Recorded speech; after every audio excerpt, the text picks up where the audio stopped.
değmez mi? Böyle yar sevilmez mi? Sevdiğim hep değmez mi? Böyle yar sevilmez mi? O manalı gözlere dünyalar verilmez mi? O manalı gözlere dünyalar verilmez mi? Mavi gözler o biçim, içilir içim içim. Altın sarısı saçlar okşanır Allah için. Mavi gözler o biçim, içilir için için.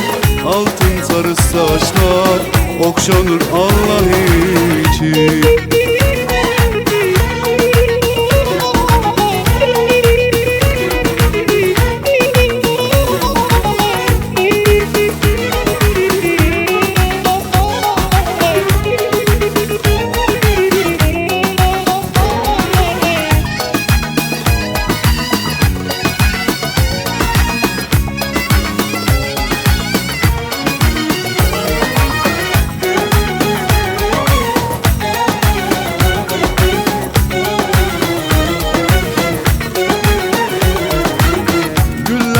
Güzel diye kıskanıyorlar niye?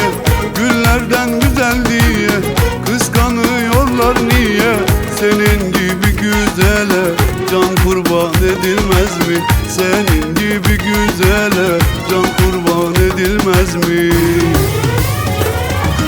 Mavi gözler o biçim, içilir için için. Altın sarısı saçlar okşanır Allah için. Mavi gözler o biçim, içilir için için. Altın sarısı saçlar okşanır Allah için.